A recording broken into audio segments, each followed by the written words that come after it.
Hola chicos, ¿qué tal? Han entrado poquitos. ¿Qué tal el examen? Todo bien, doctora. ¿Cómo ¿Qué está tal? usted? Bien, ¿qué les pareció el examen? Bien, doctora. ¿Estaba más fácil que el anterior? Igual creo, doctora. Ah, qué bueno, qué bueno. A ver, acá vamos a repasar un poquito las preguntas, ¿ya? Como esperando a ver si vienen más de sus compañeros.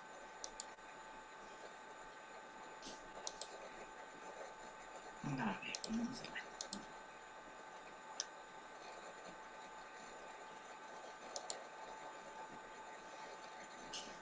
A ver.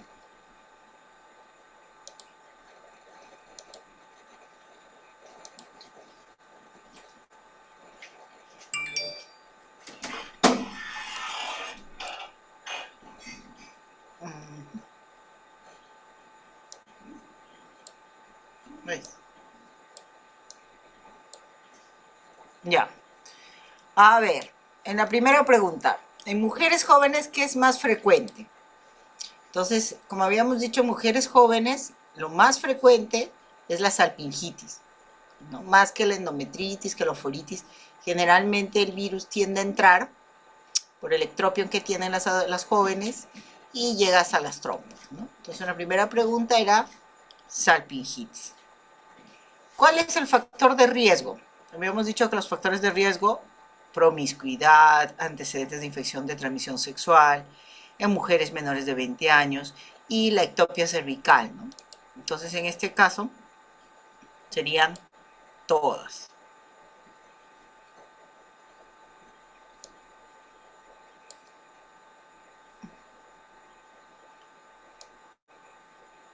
Ahí está. ¿Cuáles son los criterios de hospitalización? Acá teníamos que marcar lo incorrecto, lo que no es. Entonces, ¿cuál no es? Obviamente, si tolera el antibiótico bioral, no la vamos a hospitalizar, ¿no? Salvo que tenga fiebre, que tenga leucocitosis, que tenga reacción peritoneal, que tenga un diagnóstico impreciso, ¿no? Que tenga un dolor abdomen agudo quirúrgico y que no tengamos el diagnóstico exacto, ¿no? Entonces no le vamos a mandar a casa. ¿Cuáles son los virus del papiloma de alto riesgo? Los más frecuentes, los que están relacionados con el mayor número de casos son el 16 y el 18. Entonces, en la clasificación POPQ, el punto AA es el punto desde la línea media de la pared vaginal anterior a 3 centímetros del meato uretral.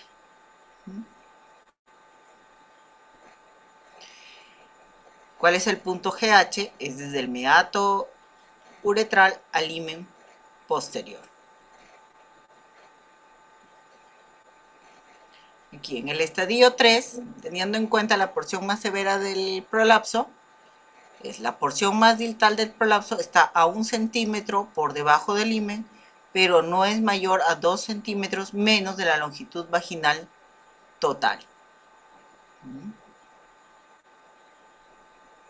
¿Cuáles son los factores predisponentes para infecciones vaginales en niñas?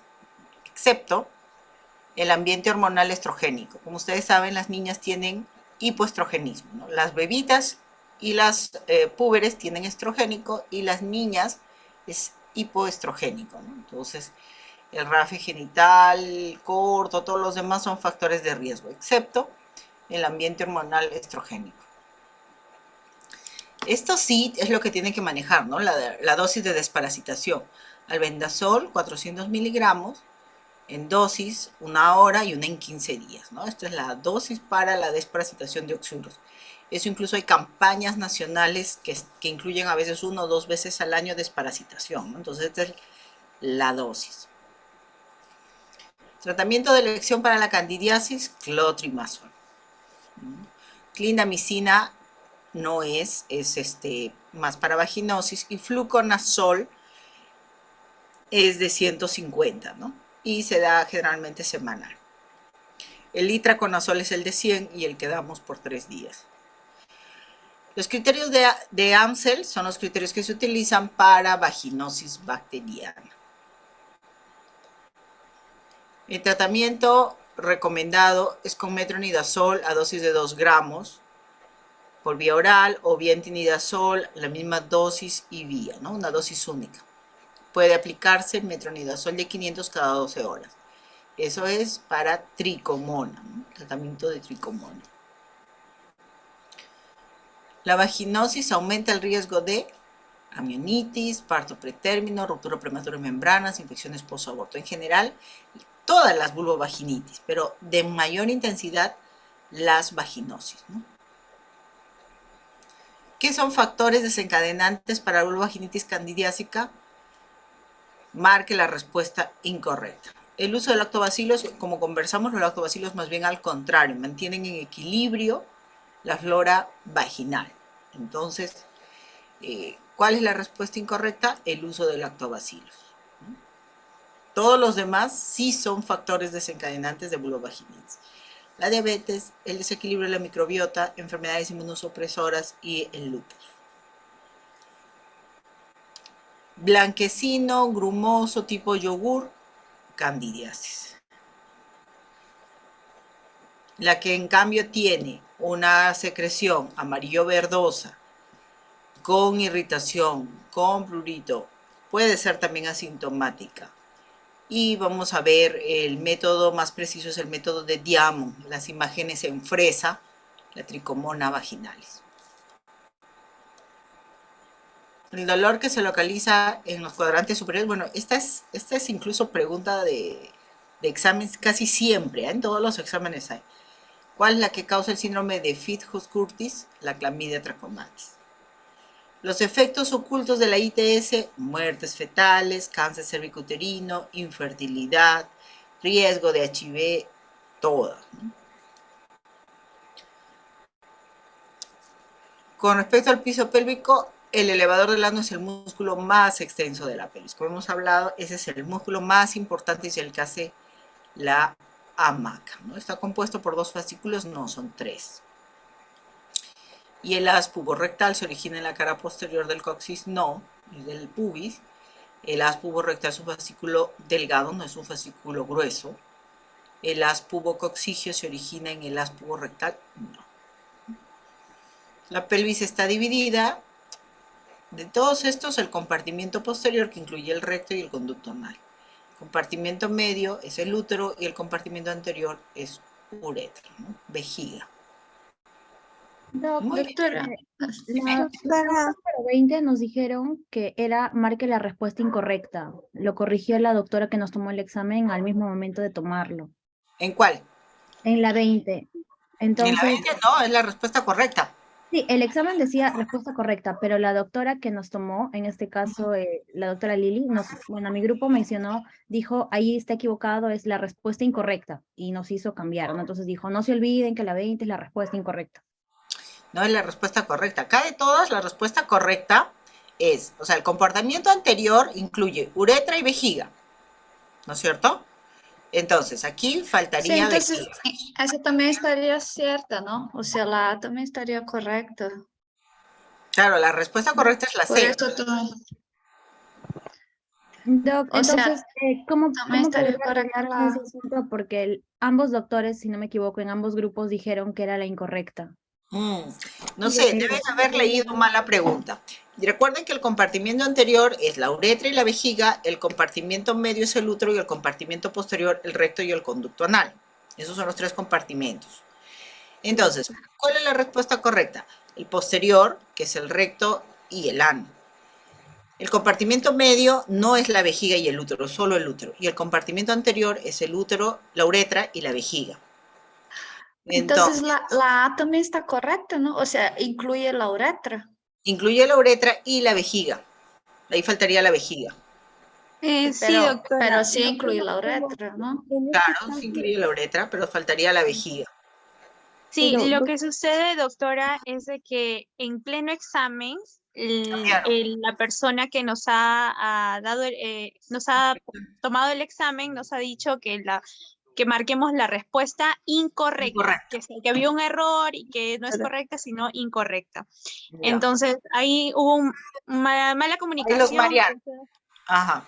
Ya. Entonces, yo supongo que si ha habido una duda y en realidad les han hecho cambiar la respuesta, entre comillas, porque si fuera la respuesta incorrecta, entonces sería la Sería la respuesta, B. podría ser la respuesta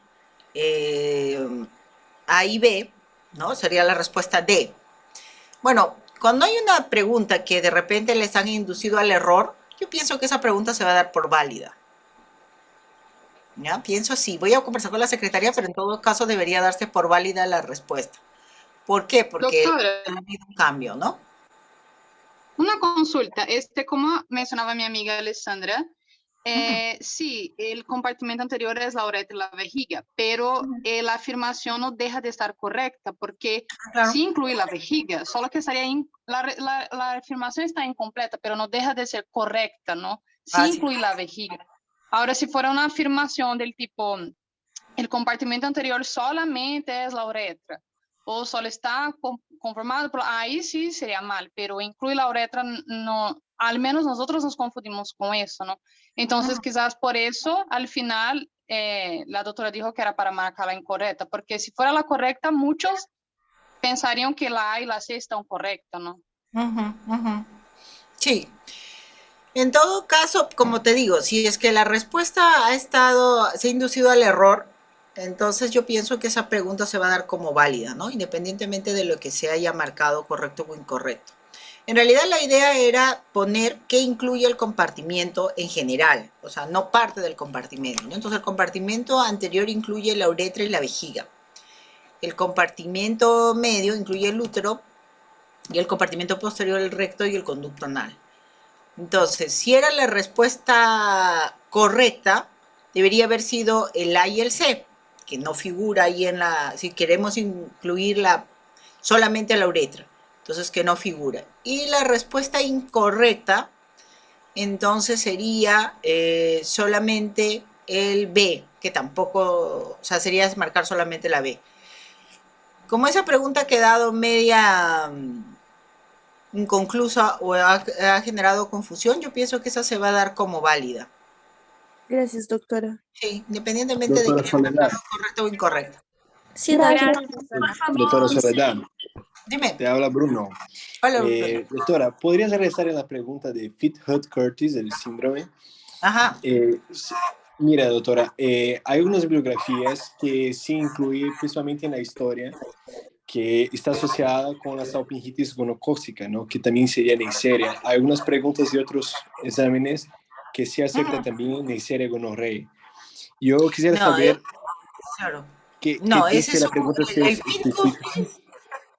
El Pitt-Curtis es de clamidia. Es de clamidia. El Es que tengo una, Pitt-Curtis. es que tengo una bibliografía que sí dice que también es por Neisseria gonorrhoeae. El Pitt-Curtis, no, el Sí, Pitt-Curtis, la perihepatitis por sí. Pitt-Curtis es por clamidia. Y es el que está Es- localizado en el abdomen superior. Lo que puede producir Gardanela son los abscesos. El síndrome de Pitt-Curtis no son abscesos, son como adherencias, pero no son colecciones.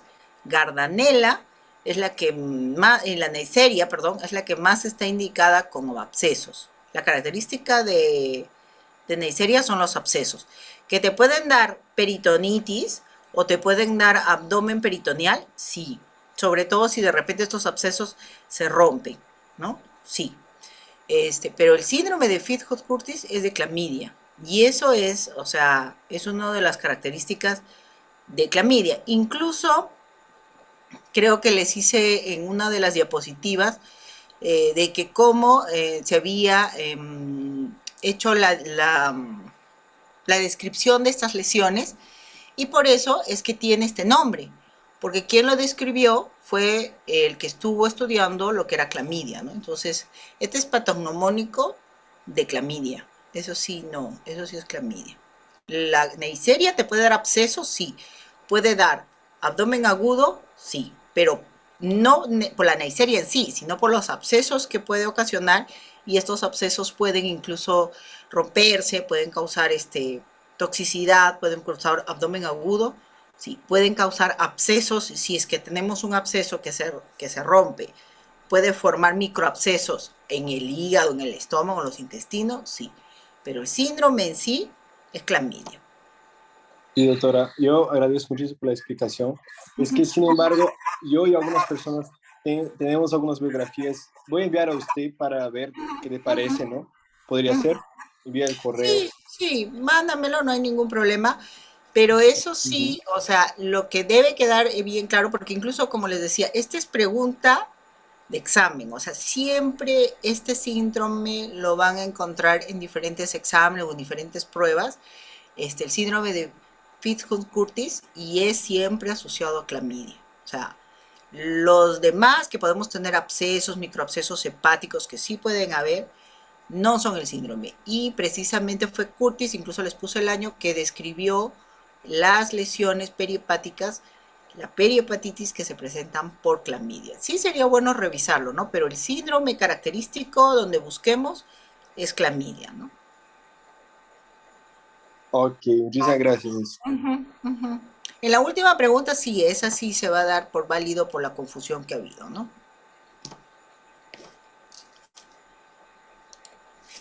A ver. Muy bien, chicos. Bueno, en esto, creo que este examen ha estado, bueno, básico, eh, sobre todo lo que son tratamientos, lo que son cosas básicas que tendrían que ver, ¿no? O sea, lo más básico. A ver, acá, en la 10, a ver, la pregunta 10. En la pregunta 10. En la pregunta 10, el tratamiento de elección para candidiasis es clotrimazol. Es clotrimazol. Doctora, Dime.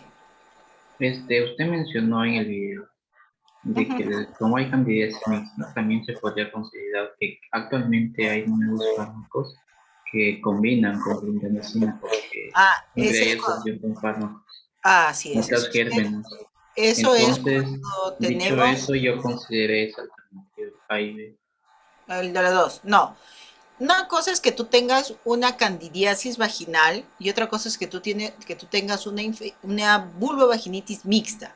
¿Qué es una vulvovaginitis mixta? Por ejemplo, yo puedo tener Candida Gardnerella, puedo tener Candida Trichomona, puedo tener Trichomonium mobiluncus, ¿no? Esas son infecciones mixtas. Entonces, cuando tenemos infecciones mixtas, sí podemos coger clotrimazol, mastinidazol, podemos usar clindamicina más ketoconazol, o sea, son combinaciones, pero eso es para las mixtas. Aquí estamos hablando de candidiasis como cándida sola, no como una vulvovaginitis mixta. Entonces, por eso es que no usamos combinación. ¿No? O sea, usamos combinación cuando tenemos las mixtas. Pero la pregunta aquí es en caso de una vulvovaginitis candidiásica, o sea, por cándida, solo por cándida, que también se da, sí.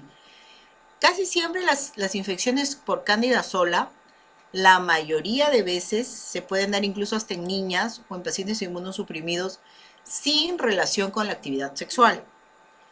Las infecciones mixtas sí generalmente están muy asociados incluso a las infecciones de transmisión sexual o a las relaciones sexuales, ¿no? Entonces, en las infecciones mixtas sí podemos usar tratamientos mixtos, sí, pero aquí estamos hablando de candidiasis vaginal específica, ¿no?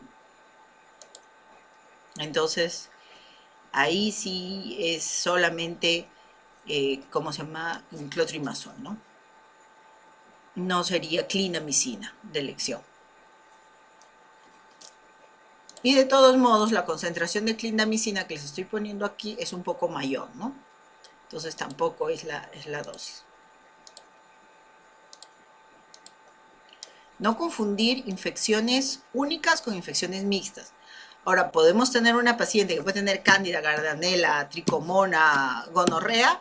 Sí, esas son infecciones mixtas. Y vamos a tener que dar para cada uno específico. Pero podemos tener infecciones solas, o sea, solo gardnerella, solo gonorrea, solo cándido, solo tricomona, sí, y ahí damos de acuerdo a lo que tenemos. ¿Cuándo damos tratamientos mixtos? Cuando no podemos tener, por ejemplo, cultivos, o cuando no tenemos métodos de ayuda diagnóstica, ¿no? O de repente es una primera infección, entonces utilizamos tratamientos mixtos. Pero si nosotros tenemos el cultivo, vamos a trabajar de acuerdo al cultivo y vamos a tratar de acuerdo a los gérmenes que se nos ha aislado en el cultivo, ¿no? Y si es candidiasis, donde esté, el tratamiento de elección es cotrimazol, ¿no? Ahora, fluconazol también puede ser, pero la dosis de fluconazol es a 150, ¿no? Semanal. Puede ser itraconazol. Sí, el itraconazol se toma cada 12 horas, que puede ser por 3 días, o el esquema largo, que es hasta 7 días, ¿no?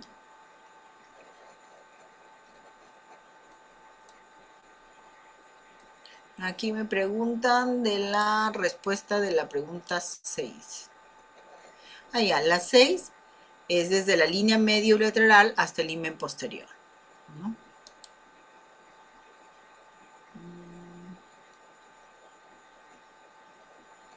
Muy bien, creo que ya lo de la 20 ya quedó claro, que si es que ha habido dudas en esa pregunta es para todos, ¿no? Es un punto para todos. Muy bien, entonces chicos, en el siguiente examen también van a venir tratamientos.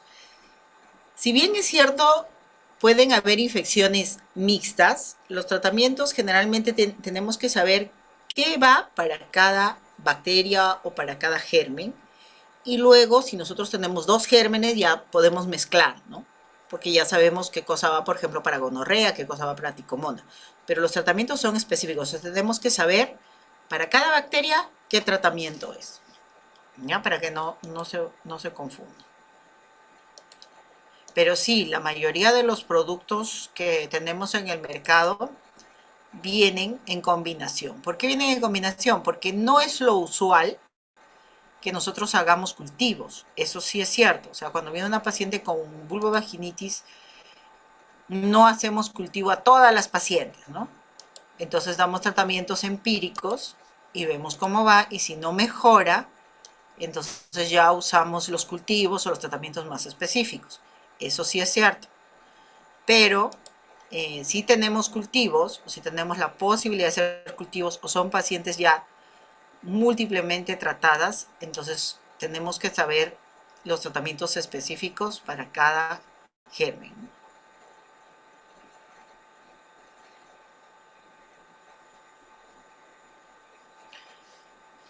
Muy bien, entonces ahora vamos a ver patología cervical. Ya felizmente ya nos quedan 3 clases nada más, que ya son las últimas, pero estas últimas clases son bien, no pesadas, sino incluyen mucha terminología, ¿no? Y pienso yo que cada patología debería estar separada. Sin embargo, nos ha tocado tratar las dos juntas, tanto la benigna como la maligna.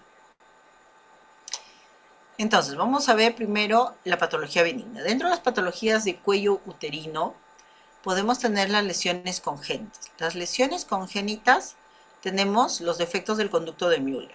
Entonces, dentro de los defectos podemos tener agenesia. Por ejemplo, podemos tener, como ya les había mencionado en algún momento, ausencia de cuello uterino. Generalmente las malformaciones müllerianas van asociadas a problemas renales. Casi siempre puede haber incluso agenesia renal, puede haber agenesia vaginal.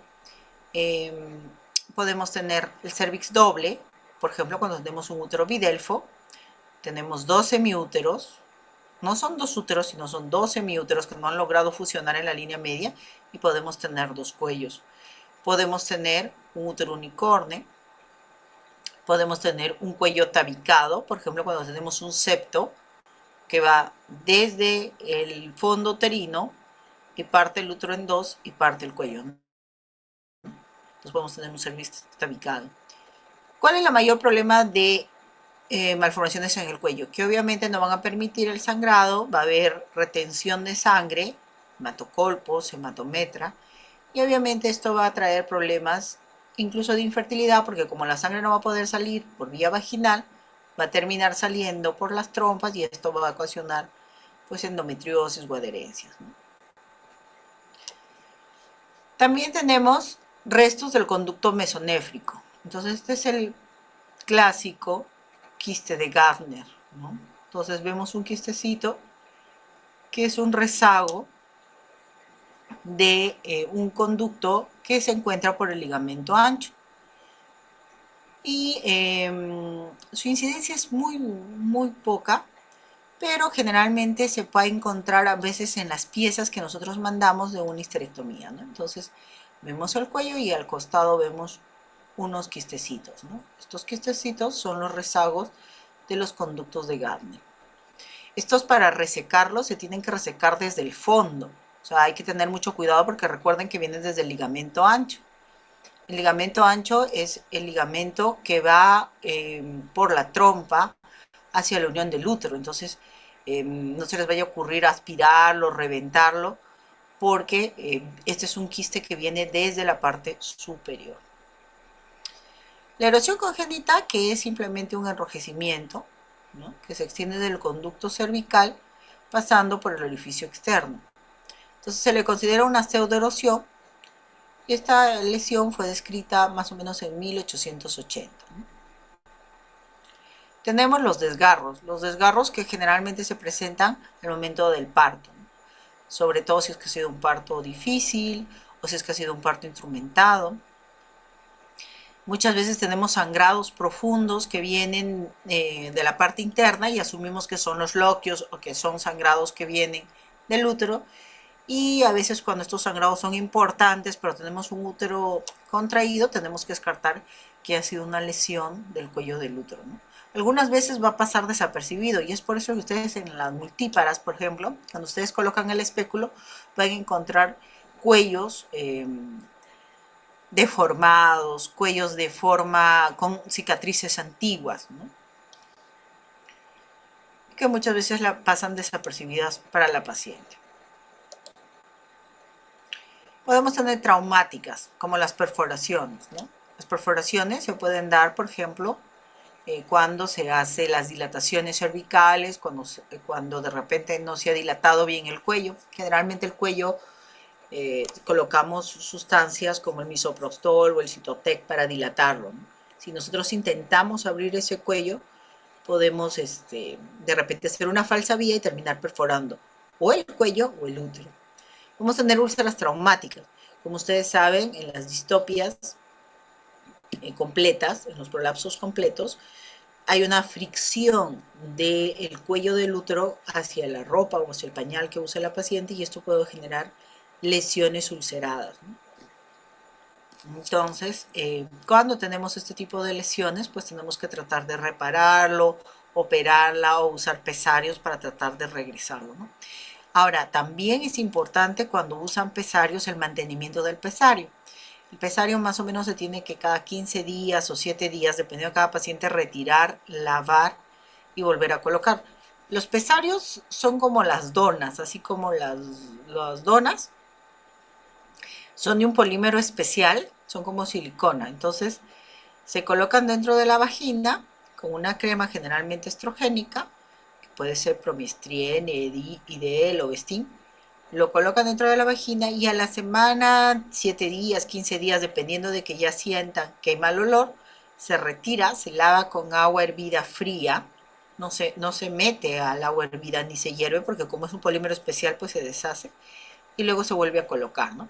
Entonces así evitamos las úlceras que podemos tener en el cuello producto de la fricción. Podemos tener lesiones traumáticas también, ¿no? Un cuello incontinente, sobre todo en antecedentes. La incompetencia cervical está muy asociada a instrumentación, ¿no? Cuando han sido pacientes que se han sometido a abortos, cuando no se ha hecho correctamente o se ha manipulado demasiado el cuello. Entonces, ¿qué vamos a tener? Vamos a tener la cabeza del bebé y vamos a tener el orificio cervical interno que se empieza a abrir, ¿no? La imagen muchas veces que dicen en reloj de arena, que se empieza a abrir, ¿no? Podemos tener también un cuello restante, por ejemplo, cuando hacemos una histerectomía subtotal. Hay casos donde no se puede retirar todo el útero. Lo ideal es que se retire todo el útero, pero a veces puede haber adherencias o cicatrices. Entonces podemos quitar parte del útero y entonces eso sería una histerectomía subtotal y podemos encontrar cuellos restantes. Estos cuellos, de todos modos, tenemos que usar Papa Nicolau porque sí podrían tener algún tipo de lesión. También podemos tener el cuello solamente protuido o salido. A veces vemos que sale el cuello, pero cuando hacemos un tacto, nos damos cuenta que lo único que protuye es el cuello, sin embargo el útero está mucho más alto, ¿no? Y lo mismo, ¿no? Se puede erosionar por la fricción. La estenosis, por ejemplo, aquí como podemos ver, es un cuello que está estenosado, puede producirnos una obstrucción parcial o completa del canal cervical y obviamente no va a permitir que salga la regla se va a empezar a acumular y va a causar dolor, ¿no? Causar hematometras o piometras si en caso se infecta. ¿Puede ser congénito? Sí. Hay casos de estenosis o atresia o agenesias congénitas. Y en ese caso, pues a veces tenemos que hacer, como ya les había mencionado, un cuello uterino, ¿no? Hacemos un cuello uterino para poder drenar la sangre que no puede salir. Podemos tener también las adquiridas por gonorrea, por tuberculosis, por sepsis puerperal, posaborto, se puede presentar una estenosis. Todo lo que manipule el cuello del útero normalmente se abre para el momento del parto, se abre un poquito durante la regla, pero si nosotros hemos forzado, hemos manipulado, hemos raspado, el cuello se puede terminar estenosando. Entonces, por ejemplo, aquí, esta es la foto histeroscópica, esta es una pinza histeroscópica donde vemos un puntito del cuello, ¿no? Que no pasa, y con una tijerita pues están empezando a abrir, ¿no? Parece sencillo, pero hay que saber hacia dónde va el conducto. Porque recuerden que el conducto puede ir hacia arriba, hacia atrás, o puede ir media lateral. Entonces hay que tener un poco de cuidado porque podemos terminar perforando. Las sondas que se usan, por ejemplo, para el cáncer, también pueden producir atrofia o estenosis, ¿no? Son como unos dilatadores, más o menos tienen esa forma, que se colocan en la vagina, que son las ondas de radio, para los tratamientos para cáncer de cuello uterino. Entonces eso puede producir estenosis. Bueno, los cuerpos extraños, pesarios, compresas, pueden causar todo lo que sea estenosis. La atrofia senil, generalmente también en las pacientes que vamos a hacer histeroscopías y que ya tienen más de 40, 60, 70 años, encontramos el cuello también estenosado, ¿no? Entonces muchas veces no pasa el instrumental, sobre todo si es que encontramos de repente una hipertrofia o una hiperplasia endometrial o encontramos algún pólipo y encontramos el cuello sinequiado. Los casos que hacen conos también, ¿no? A veces los conos actualmente se están haciendo muy frecuentemente y a veces por personal que no está completamente entrenado y muchas veces en forma innecesaria, no se hace un buen seguimiento y esto puede originar que se formen estenosis o que se formen adherencias, ¿no?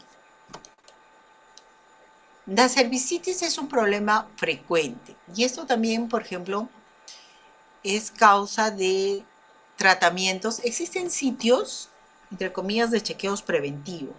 Lamentablemente, donde muchos pacientes van, entonces les hacen papanicolau, ecografías de mamas, ecografía transvaginal, les hacen colposcopía y como ya sabemos, la colposcopía se debe hacer o tiene indicación cuando tenemos un papanicolau sospechoso y cuya finalidad es ver la zona a biopsiar. Pero en estos casos lo hacen de forma rutinaria.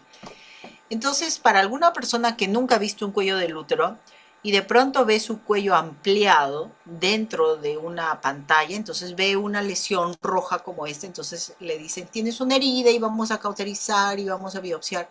Y muchas veces lo único que sale son cervicitis aguda o cervicitis crónica, que lo único que son procesos inflamatorios e incluso ocasionados por infecciones vaginales. Entonces simplemente tratamos la infección vaginal y mejora. Recuerden que las mujeres jóvenes y las mujeres que usan anticonceptivos pueden tener esta zona, que es la zona de transición un poco más abajo y eso hace que se vea más rojo. E incluso si es que está irritado el cuello y nosotros, por ejemplo, aquí en esta imagen de acá raspamos con el cepillito del Papa Nicolau, podemos ocasionar un sangrado. Eso no significa que es una herida, significa que es una piel que está irritada. Entonces hay pacientes que se someten incluso hasta conos, biopsias, cauterizaciones, procedimientos que son innecesarios, ¿no? Entonces, de eso van a encontrar muchas pacientes y que a veces hacen gastos muy por encima del presupuesto para procesos que simplemente se hubieran podido curar con tratamientos locales, ¿no? ¿Qué puede producir esto? Pues infecciones vaginales, tricomonas, ya hemos hablado del cuello en tipo de fresa, las monilias o las cándida. cualquier infección vaginal que irrite el cuello, ¿no? Entonces, ¿qué vamos a encontrar? Vamos a encontrar un cuello uterino enrojecido, edematoso, flujo vaginal y que está pues irritado o erosionado. En estos casos damos tratamiento y la biopsia a veces está contraindicada. ¿Por qué? Porque si nosotros punzamos o raspamos, como ya les explicaba, muchas veces incluso con el seto cepillo vamos a hacerlo sangrar. Entonces, si hacemos una biopsia en una zona irritada, pues vamos a tener un sangrado, ¿no? Un sangrado que de repente vamos a tener que poner puntos o se nos va a romper, nos va a hacer pasar un mal rato. Entonces, la idea es no biopsiar esto hasta que hayamos controlado el proceso infeccioso. Ahora, podemos tener erosiones. Las erosiones ya es cuando el proceso infeccioso ha ya lesionado en el cuello. En la otra imagen era que había irritado el cuello, que el cuello estaba irritado, pero aquí ya sí podemos encontrar una lesión más profunda. En estos casos vamos a tener 4 periodos. El moco cervical macera y nos forma una herida ya, una erosión verdadera. Ya no está solamente rojo, sino ya está profundizado. Va a haber proliferación del epitelio endocervical para recubrir esta zona. Va a haber proliferación del epitelio ectocervical, insinuándose por debajo del epitelio endocervical ectópico. Y este epitelio ectocervical rellena los espacios glandulares curando esta pseudoerosión, ¿no? En estos casos, ya en caso de una erosión, ya tenemos un proceso infeccioso mucho mayor, de más tiempo, ¿no? Obviamente el diagnóstico se hace mediante, en estos casos que ya tenemos una lesión, una herida, pues sí ameritaría hacer un examen clínico, una colposcopía, y les voy a mostrar más adelante unas fotos de la diferencia entre una herida o una lesión, una pseudo lesión, y una lesión maligna, ¿no? O premaligna. Y en estos casos también ya se recomienda, si es que lo amerita o de acuerdo a los al estadio colposcópico que encontremos, pues una biopsia, ¿no? Los tratamientos pueden ser sistémicos, si es muy profundo se pueden hacer tratamientos quirúrgicos. Las cauterizaciones tienen por objeto destruir los tejidos y estimular la eventual cicatrización y la reepitelización, lo cual se va a presentar más o menos en 6 semanas. Las cauterizaciones actualmente se restringen solo para casos muy específicos, ¿no? Generalmente cuando trabajamos con los oncólogos ya no recomiendan las cauterizaciones, salvo casos muy, muy específicos, y si es que no responden o si es que no hemos encontrado mejoría total una vez controlado el proceso infeccioso, ¿no? También va a haber neoplasias benignas, ¿no? Dentro de estos podemos tener, por ejemplo, los pólipos, que son resultado de una hiperplasia focal de la mucosa endocervical. Ustedes colocan el espéculo y ven así como una arvejita, como si fuera un payar, un frijolito que está saliendo por el cuello. E incluso muchas veces sangra, ¿no? A veces se recomienda que se tome un Papa Nicolau antes de retirarlo y son muy friables. Podemos tener también verrugas. Podemos tener lesiones solitarias, papilomas, podemos tener los famosos quistes de Nabot. Los quistes de Nabot son las glándulas obstruidas, ¿no? Que son tumoraciones benignas.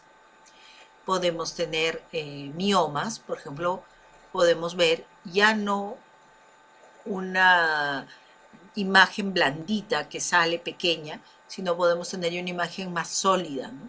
Más grande, que generalmente son los miomas abortados o abortivos, que son mucho más compactos y que salen por el cuello del útero. La clásica imagen de la endometriosis, ¿no? Como les decía, cuando vean un cuello con un puntito negro, generalmente son focos endometriósicos. Podemos tener también tumores vasculares. Y hasta ahí serían las patologías benignas más frecuentes, ¿no? Entonces, ahora nos tocaría tratar sobre patologías malignas. Hasta ahí. ¿Alguna pregunta?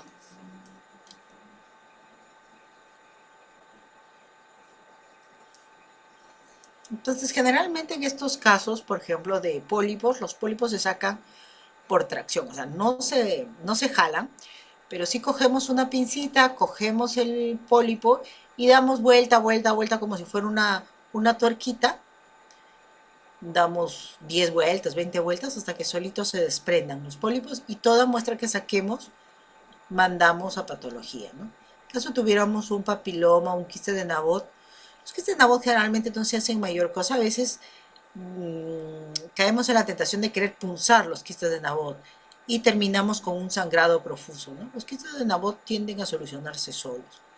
En el caso de los miomas abortivos, es el mismo tratamiento, se da tracción y contracción para terminar de sacarlos, pero hay que tener mucho cuidado con el pedículo, ¿no? A veces el pedículo puede ser muy ancho y puede terminar sangrando. Entonces, una buena ecografía para determinar el pedículo y siempre a veces es mejor hacerlo en sala de operaciones, sobre todo dependiendo del tamaño, ¿no? En cuanto a los condilomas, pues como ya les había dicho, eso sí se pueden cauterizar. Se pueden cauterizar ya sea con electrocauterio o con ácido acético al 80%. Como les había dicho, es una sustancia que mojan en el hisopo y lo colocan encima de la lesión. De primera intención no van a ver mayor cosa, salvo que es como un liquidito. Pero cuando ustedes esperan, más o menos a los 15, 20 segundos, va a empezar a ponerse de una coloración blanquecina, ¿no? Entonces hay que tener mucho cuidado porque sí pueden quemar muy profundo. A veces uno coloca y parece que no ha quemado nada. Esperar, darle un tiempo, porque a veces puede ser la lesión muy profunda. Muy bien, chicos, entonces vamos a terminar esta parte de lesiones benignas. Vamos a tener un descanso de unos 10 minutitos y de ahí vamos a entrar con la parte de lesiones malignas.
A ver, entonces vamos a continuar. El cáncer de cuello uterino se origina en las células que revisten el cuello uterino. El cuello uterino está compuesto por dos partes. El endocervix, que está compuesto por células glandulares, y el exocervix, que está cubierto por células escamosas. Y la unión del endocervix con el exocervix es lo que nosotros llamamos la zona de transformación. Siempre en un Papa Nicolau nosotros tenemos que tratar de meter el cetocepillo dentro del orificio para tratar de sacar la zona de transformación. Ahora los Papa Nicolaus informan un Papa Nicolau adecuado si es que ven la zona de transformación. Entonces es la zona donde se va a unir el endocervix con el exocervix, el epitelio glandular con el epitelio escamoso, y en esa zona es donde normalmente van a empezar las lesiones, ¿no?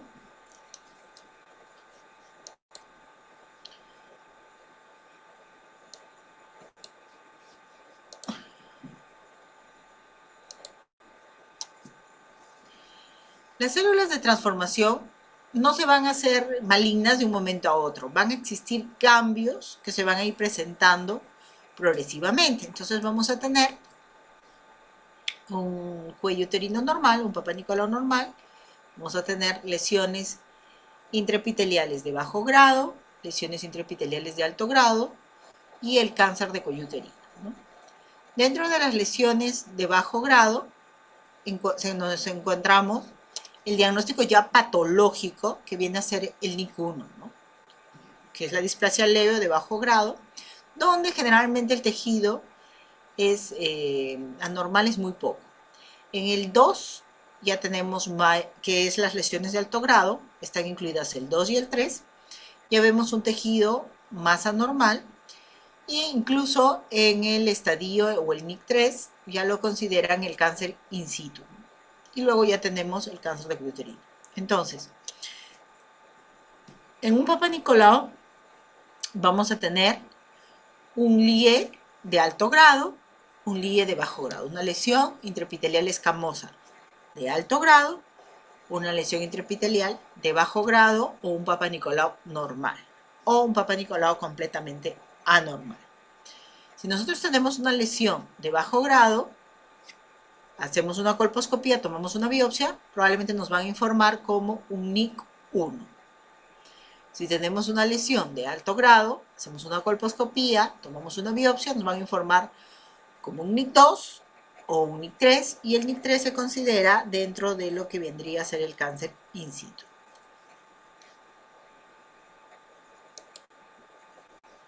Entonces, el NIC1, que ya es un diagnóstico histológico, o sea, un diagnóstico ya de biopsia, las células están alteradas, afecta el tercio inferior del epitelio. Ahora, el NIC1 normalmente puede regresionar solo, sobre todo si es una mujer joven. ¿Qué quiere decir? Que si yo tengo una infección por papilomavirus, no necesariamente voy a hacer una lesión. O sea, hay muchas mujeres que ustedes les hacen una prueba, y hacen una captura de híbridos o una prueba de COVAS, y va a salir que tienen un papiloma o un virus del papiloma de alto grado. Eso no significa que tiene cáncer, significa que tiene el virus. Más adelante vamos a ver qué factores pueden hacer que este virus ya invada la célula. Y dependiendo del grado de invasión, es que vamos a tener la lesión. Si nosotros tenemos un NIC1, lo que nosotros tenemos que hacer es un seguimiento. Entonces, hasta 18 meses, que podría negativizar en forma espontánea sin necesidad de hacer ningún tipo de tratamiento, ni cono, ni biopsia, ni nada. El 60% van a regresar a la normalidad aún sin tratamiento. Y solamente un 20% va a progresar a una lesión mayor, y un 20% después de los 18 meses va a seguir saliendo NIC1. Entonces eso ya se llama NIC1 persistente. En esos casos ya es criterio para realizar una conización. Entonces, si nosotros tenemos una paciente con NIC1, de primera intención le hacemos un seguimiento.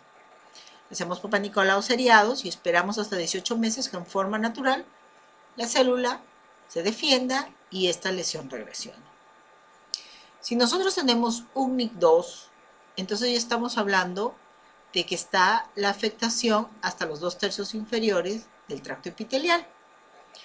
La mitad va a regresar a la normalidad y la mitad puede progresar a una lesión mayor. Muchas veces en el NIC2 ya se plantea la posibilidad de hacer un cono frío, que es con bisturí, o un cono LIP, que es mucho más ambulatorio, que es con una asa que va conectada a un bipolar, ¿no? Y un NIC3, ya consideramos una displasia severa o un carcinoma in situ, generalmente sí se le da tratamiento, que puede ser un cono, ¿no? Sacar la zona que está lesionada, ¿no? Entonces ahí vamos a tener una invasión mayor a los 2/3, el 80-100% puede progresar un cáncer invasor y generalmente los NIC3 se tratan como un carcinoma in situ. Entonces, un Papa Nicolau, nosotros podemos tener un Papa Nicolau negativo, nos podrían indicar incluso en el Papa Nicolau colocitos, que son las células que indican que hay presencia de papiloma, una lesión de bajo grado, una lesión de alto grado o ya un cáncer. Si nosotros tenemos una lesión de bajo grado o de alto grado, e incluso nos podría también, hay un término adicional que se llama ASCUS, cuando tienen células de significado no determinado. ¿Qué quiere decir? Que, por ejemplo, una cervicitis, un proceso inflamatorio nos pueden dar unas células diferentes y que no se puede determinar cuál es la causa. Entonces, esas pacientes que tienen un Papa Nicolau alterado tienen que pasar a colposcopía. En la colposcopía se les va a realizar una biopsia y en la biopsia ya vamos a tener el resultado que pueden ser los NICs, NIC1, NIC2, NIC3 o un cáncer, ¿no?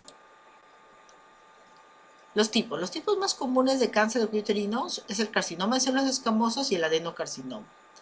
La mayoría de los cánceres de cuello uterino son carcinomas de células escamosas y estos cánceres se van a producir a partir del exocervix. Los carcinomas de células escamosas se originan con más frecuencia en la zona de transformación, como ya les había dicho, donde el exocervix se une con el endocervix, es la unión de los dos epitelios.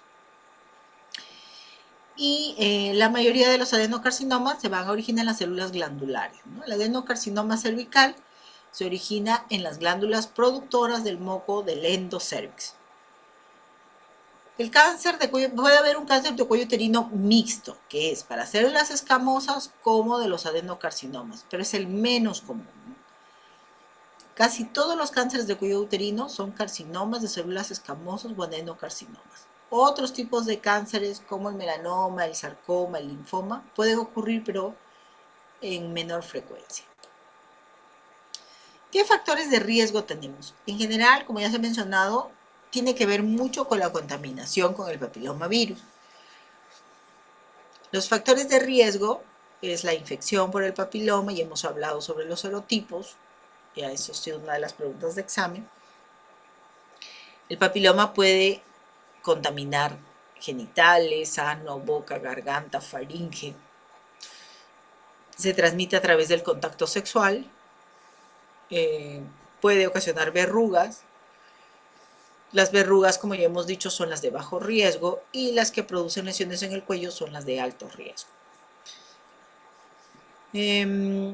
Ya les había mencionado que muchas veces el mismo organismo va a eliminar al virus de la célula. No lo vamos a eliminar del organismo, pero sí de la célula. Y por lo tanto, no necesariamente el hecho que una persona tenga la infección por papiloma va a progresar hacia una lesión mayor, ¿no? Entonces eso es muy importante porque muchas veces las pacientes vienen con sus resultados de captura de híbridos o de COVAS que hablan de alto riesgo y ya asumen que ya van a tener un cáncer, y eso no es así. Como todo virus, actualmente no hay una cura, pero sí tenemos prevención, ¿no? Que viene a ser las vacunas que ya hemos tratado anteriormente. Los antecedentes sexuales obviamente son muy importantes, ¿no? Como ya les había dicho, las infecciones de transmisión sexual favorecen a que si hay una infección podría entrar otra, ¿no? ¿En qué casos vamos a tener mayor riesgos de tener infecciones? Pues obviamente si se ha iniciado la actividad sexual a una temprana edad, se tienen muchas parejas sexuales, tener una pareja de alto riesgo, ¿no? Alguien con papiloma o que tiene muchas parejas sexuales, pues obviamente es un factor de riesgo para contaminar a una persona, aún si de repente esta persona, para mala suerte, de repente es su primera pareja sexual, pero es una pareja con un antecedente sexual no muy bueno, ¿no? Entonces puede contaminarse de un papiloma de alto grado y terminar con una lesión maligna, ¿no? El tabaquismo, se han encontrado que, como ustedes saben, el tabaco tiene muchas sustancias químicas que producen cáncer, pero también se ha detectado subproductos del tabaco en la mucosa cervical de las mujeres fumadoras. Entonces se cree que estas sustancias dañan el ADN de las células del cuello uterino y pueden contribuir a favorecer el origen del cáncer del cuello uterino. Además, fumar hace que el sistema inmunitario sea menos eficaz para combatir las infecciones. Como ya les había mencionado, el mismo organismo se va a defender, pero si tenemos un sistema inmunitario deficiente, pues es más probable que tengamos un proceso infeccioso. Todo lo que ataque el sistema inmunológico o que baje el sistema inmunológico va a favorecer que una infección por papiloma progrese hacia una lesión mayor. Entonces, tener un sistema comprometido, ¿en qué casos podemos tener un sistema inmunitario débil o comprometido? Por ejemplo, en infecciones como el HIV, en infecciones como el lupus, la artritis, los tratamientos inmunosupresores, en el caso, por ejemplo, de un trasplante, ¿no? Mujeres trasplantadas. El sistema inmunitario nos va a ayudar a destruir las células cancerosas y retardar su crecimiento y su extensión. Entonces, obviamente en pacientes con un sistema inmunocomprometido, pues no se van a poder defender, ¿no?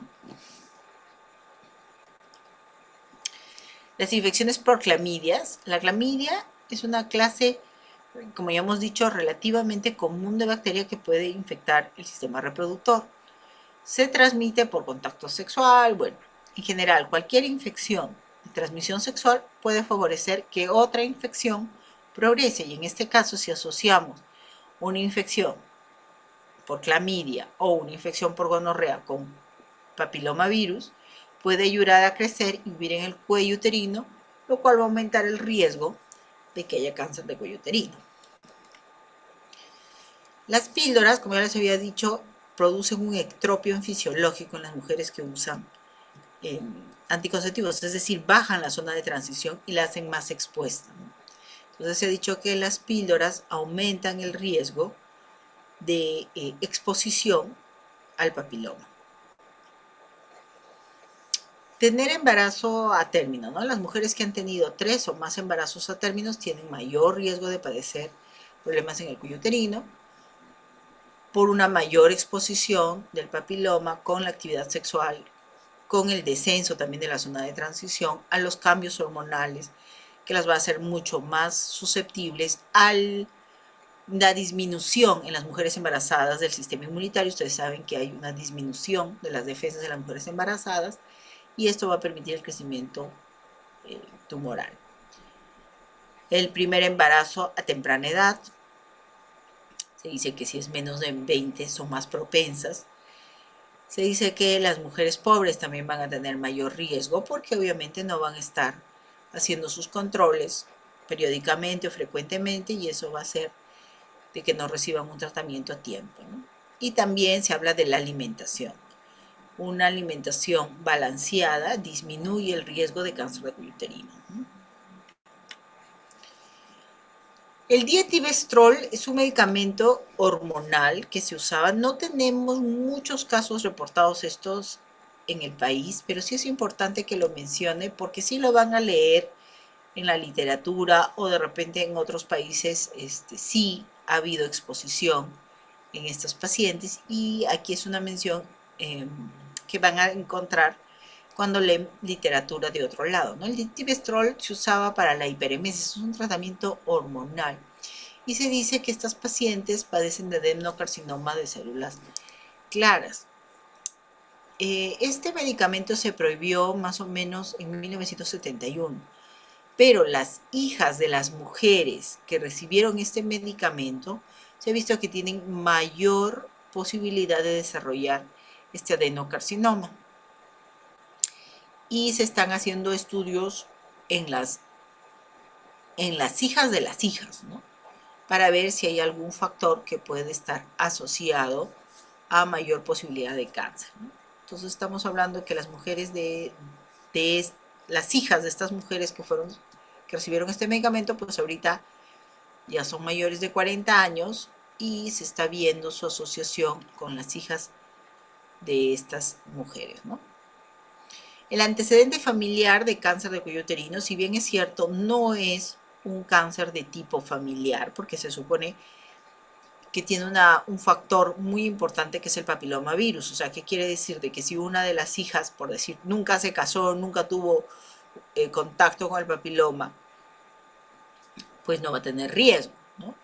Pero sí se habla de que probablemente hay una tendencia familiar a que tienen cierta disminución en las defensas contra la infección del PVH, ¿no? En pacientes que tienen familiares con cáncer de cuello uterino. O sea, por una disminución en la defensa contra el papiloma, no en el hecho de que se contaminen, ¿eh? Bueno, ¿qué signos y síntomas vamos a encontrar? Vamos a encontrar un sangrado vaginal, que generalmente se puede presentar incluso después de una relación sexual, una secreción vaginal fuera de lo común, dolor pélvico, dolor durante las relaciones sexuales. Entonces el examen físico es muy importante, que examinemos el útero, que examinemos los anexos, la especuloscopía, y si es que notamos una lesión, incluso podemos hacer un tacto rectal para ver la invasión, ¿no? La toma del Papa Nicolau, este es un cepillo, esto no es un citocepillo, este es un cepillo para tomar una prueba de cobas o de captura híbrida. Las pruebas de cuando queremos hacer para descartar este papiloma tienen esta forma, estos cepillitos, son así medios triangulares. Entonces se toma igual que si fuera un Papa Nicolau y normalmente esto se mete en un medio de cultivo. Algunas veces, dependiendo del método de cultivo, simplemente lo mueven dentro de este método de cultivo, o si no, se desprende de aquí de la puntita, de esta zona de acá, y se manda todo el cepillito dentro del medio de cultivo para que busquen los papilomas, ¿no? Entonces estos son los cepillitos. Los cepillos generalmente son como unas escobillitas. Este es un cepillo para toma de captura de híbridos o cobas, ¿no? Cuando queremos hacer captura de híbridos para buscar papiloma.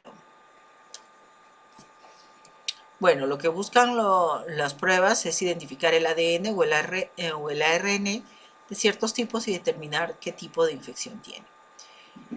Cuando nosotros tenemos una lesión, e incluso esto es muy importante cuando estén de repente en provincia, podemos hacer una prueba que es con el ácido acético, que ni siquiera necesitamos el colposcopio. Entonces colocamos una torunda embebida con ácido acético y si vemos alguna zona que pinta acetoblanca, entonces podemos sospechar que en esta zona hay una lesión. Y si queremos estar mucho más seguros, ya usando el colposcopio, en el colposcopio ponemos una sustancia que se llama Lugol, o yodo también puede ser, y normalmente un cuello sano se va a pintar, así como este de acá, completamente de negro. Cuando nosotros tenemos zonas yodo negativas, son las zonas que normalmente biopsiamos porque son zonas sospechosas, ¿no? Entonces, esto es una zona yodo negativa, ¿no? Vemos que ha pintado por fuera, pero acá no. Igual acá, ¿no? Vemos un cuello, le ponemos el Lugol y vemos una zona que no ha pintado, ¿no? Entonces, de esta zona es la zona donde biopsiamos. Entonces, tenemos... primero se coloca el ácido acético e incluso hay estudios de descarte de cáncer de cuello uterino simplemente colocando ácido acético sin necesidad de colposcopio ni nada, ¿no? Entonces, antes de hacer el Papa Nicolau, colocamos la muestra y vemos zonas blancas y estas son zonas acetoblancas, ¿no? O sea, ¿qué quiere decir? Que si aquí pusiéramos ácido acético, pintaría blanco. Y cuando colocamos Lugol, son zonas yodo negativas, ¿no? Lugol negativas. El pronóstico obviamente va a depender del tipo, ¿no? Y del estadio. Si ha invadido ganglios, si ha invadido otras partes del cuerpo. Entonces el tipo, la edad del paciente, si tiene cierto tipo de virus y cuántos virus también tiene, ¿no? No es lo mismo tener un tipo que 2 o 3 de alto grado. Si el paciente tiene HIV, si es un paciente que se diagnosticó recién o que está recidivando. Y las opciones de tratamiento van a depender del estadio, del tipo, si la paciente desea tener hijos, la edad de la paciente. O sea, si nosotros tenemos un NIC3 en una paciente nulípara, el manejo no va a ser igual de repente en una paciente que ya tiene hijos o que de repente tiene la paridad satisfecho, que es una paciente posmenopáusica, ¿no? De repente podemos tomar una decisión más radical, o de repente si vamos a hacer un cono, puede ser un cono mucho más profundo que en aquella mujer que todavía no tiene una paridad, ¿no? Recuerden que también si retiran demasiado cuello pueden dejar un cuello incontinente, ¿no? El tratamiento durante el cáncer de cuello uterino depende de la etapa, ¿no? Generalmente esperamos a que la paciente termine el embarazo para empezar el tratamiento, ¿no?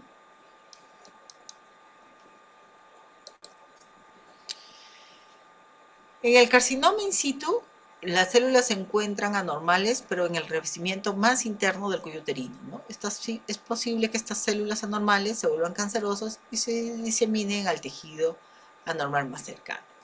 Entonces tenemos la infección por el papiloma. Como ya les había dicho, empezamos con el NIC1, que es el estadio que puede regresionar en forma espontánea. Tenemos el estadio 2. Y tenemos el estadio 3 que se considera el cáncer in situ y de ahí pasamos a un cáncer ya más invasor. Cuando ya hablamos de un cáncer, ya no hablamos de un cáncer in situ, sino ya hablamos de un cáncer a varios estadios. Entonces, el estadio 1 se va a dividir en A y B, según el tamaño y la profundidad. El estadio 1A se va a dividir en 1A1 y en 1A2, según la profundidad de la tumoración. El estadio A1A solamente se disemina una profundidad de 3 milímetros o menos, y el estadio 1-2A es un estadio que está en una profundidad entre 3 a 5 milímetros. ¿Correcto? Entonces el estadio 1 tiene dos estadios, el estadio 1A y el 1B. Y el 1A tiene dos estadios, 1 a 3 milímetros de profundidad, el 1A1, y el 1A2 hasta 5 milímetros de profundidad. ¿Cómo podemos medir? Bueno, hay una forma de medir sencilla, ¿no? Si hablamos de la punta de un lápiz, estamos hablando de 1 milímetro, la punta de un crayón 2 milímetros y un borrador 5 milímetros, ¿no? Entonces, más o menos, podemos definir qué tamaño de lesión tiene, ¿no? Si es como una punta de lápiz, una punta de crayón o el borrador, ¿no? Para más o menos medir en milímetros una lesión. Y el estadio 1B se va a dividir en 3 estadios, 1B1, 1B2 y 1B3, según el tamaño y la profundidad también. El estadio 1B1, el tumor mide menos de 2 centímetros y se diseminó a más de 5 milímetros de profundidad. ¿Correcto? Entonces ya estamos hablando de una tumoración que es mucho más ancha y que ya pasó los 5 milímetros de profundidad. El estadio 1-2B es un estadio que mide más de 2 centímetros, pero menos de 4 centímetros. Y el estadio 1B3 es un tumor que mide más de 4 centímetros. ¿Correcto? Entonces, el estadio 1 es uno de 2 centímetros y 5 milímetros de profundidad. El estadio 1B2, más de 2 centímetros, menos de 4, y el estadio 1B3 es más de 4 centímetros. El tamaño de los tumores se miden en centímetros, ¿no? Pero también podemos tener algunas referencias, ¿no? De más o menos qué tamaño, ¿no? Entonces, 1 centímetro más o menos una alberja, 2 centímetros un maní, 3 centímetros una uva, una nuez 4 centímetros, un limón o una lima 5 centímetros, un huevo 6 centímetros, un durazno 7 centímetros y una naranja o un pomelo 10 centímetros, ¿no? Más o menos para comparar y tener una idea de cómo podemos aproximadamente calcular en centímetros el tamaño de la lesión. El estadio 2 ya es cuando el cáncer se minó a los 2/3 superiores de la vagina y al tejido que rodea el útero. Entonces, en el estadio 2 vamos a tener el estadio 2A y el estadio 2B. El estadio 2A, el cáncer ya se ha diseminado al cuello del útero, a los 2/3 superiores de la vagina, pero no se diseminó al tejido que rodea el útero, o sea, no ha salido del útero todavía. El estadio 2A se divide en 2A1 y en 2A2. 2A1 cuando el tumor mide menos de 4 centímetros y 2A2 cuando el tumor mide más de 4 centímetros, ¿no? Entonces, un 2A1, 4, y si es que está mucho más abajo, es 2A2. Pero no ha salido del órgano, no ha salido del útero. Y el estadio 2B, el cáncer ya se diseminó al tejido que está rodeando el cáncer de cuello uterino. El estadio 3, vamos a tener cuando ya el cáncer ya se diseminó al tercio inferior de la vagina o a la pared pélvica y ya está causando problemas en el riñón o afectó a los ganglios linfáticos. El estadio 3 se va a dividir en 3A, 3B y 3C según donde se diseminó el cáncer. El estadio 3A se diseminó al tercio inferior de la vagina, pero no a la pared pélvica. El 3B, ya el cáncer se diseminó a la pared pélvica y el tumor se puede ver agrandado y ya empezó a obstruir los uréteres hacia uno o ambos riñones, ¿no? Entonces, recuerden ustedes que el uréter pasa muy cerca de la arteria uterina, la cruza y entra a la vejiga. Por eso es de que si la tumoración ya empieza a diseminarse a la pared pélvica, uno de los tumores o una de las lesiones primarias va a ser hacia el riñón, ¿no? Va a empezar a obstruir el uréter. El estadio 3C se divide en 3C1 y 3C2. El 3C1, el cáncer se ha diseminado a los ganglios linfáticos de la pelvis. Estos de acá. Y el 3C2 ya se ha diseminado a los ganglios del abdomen cercanos a la aorta. El estadio 4 ya se ha ido fuera de la pelvis al revestimiento de la vejiga o del recto y a otras partes del cuerpo, ¿no? Entonces ya tenemos ya un estadio mayor. El estadio 4 se va a dividir en 4A y 4B, según hasta donde se diseminó el cáncer. El estadio 4A, el cáncer se diseminó a órganos pélvicos cercanos, la vejiga, el recto, y en el 4B, el cáncer ya se diseminó a otras partes como el hígado, los pulmones, los huesos, los ganglios linfáticos lejanos. Muy bien, entonces simplemente van avanzando dependiendo del lugar hasta donde se diseminó los estadios. Los tratamientos, bueno, los tratamientos dependiendo de los casos, como ya les he mencionado, puede ser quimioterapia, radioterapia, braquiterapia, pero ya eso ya es un poco más complicado. Pienso que esto es lo básico porque no vamos a manejar ese tipo de nodulaciones o tumulaciones nosotros, ¿no?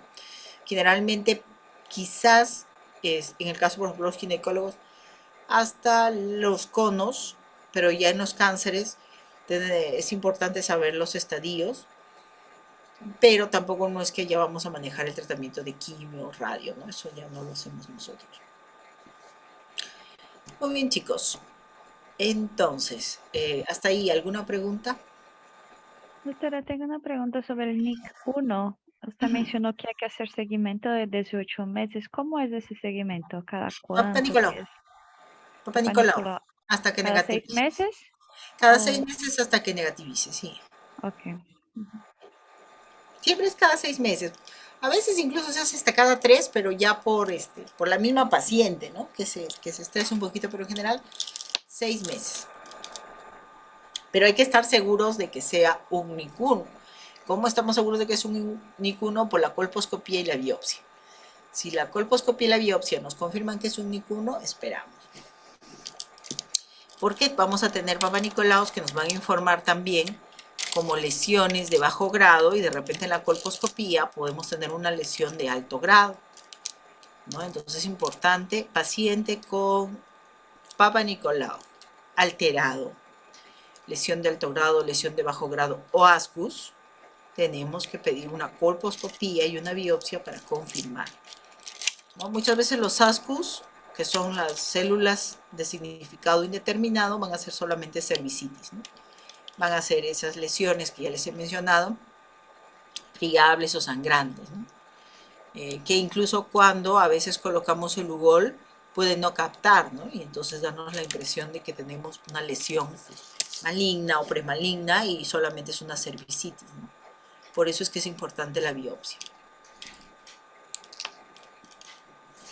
Muy bien, chicos. ¿Alguna otra pregunta? Bueno, me alegra saber que han dado bien el examen y me alegra también ver que algunos sí están leyendo mucho más de lo que en realidad se les está brindando, ¿no? Estas clases son, cada tema es en realidad todo un capítulo y tratamos de resumir y de poner cosas las más importantes dentro de toda la clase, ¿no? Porque no terminaríamos nunca si solamente habláramos de un solo tema en particular, ¿no? Si solamente habláramos, por ejemplo, de lesiones premalignas, sería solo una clase de esas, y tratamos de meter todo lo más compacto posible, ¿no? Pero que me da mucho gusto que estén leyendo y que estén revisando otras cosas, ¿no? Entonces, eso es bueno, porque no es ideal que se queden solo con lo básico, ¿no? Que vayan profundizando sobre los temas. En este siguiente examen va a haber bastante de lesiones malignas, pero también, como les estoy dando, solamente lo básico, ¿no? Tampoco nos vamos a ir a tratamiento de cáncer o de cosas que sí es importante que lo sepamos, pero que tenemos otras patologías que sí va a ser prioritario que sepamos manejarlo, ¿no? Que va a ser más de nuestra consulta o de nuestra forma rutinaria, ¿no? Entonces, saber, por ejemplo, como les explicaba, hacer despistaje con el ácido acético, ¿no? Colocar ácido acético, en todas las postas tenemos ácido acético, podemos mojar una torunda y colocarlo en el cuello del útero antes de hacer el Papa Nicolau, y podemos buscar las lesiones y podemos hacer una derivación sin necesidad de hacer colposcopía, sin necesidad de hacer biopsia, y muchas veces el despistaje o el diagnóstico con ácido acético, hay estudios que han resultado ser muy efectivos y que previenen muchas lesiones mayores, ¿no? Y solamente con ácido acético, sin mayor tecnología, ¿no? Muy bien, chicos. ¿Alguna pregunta?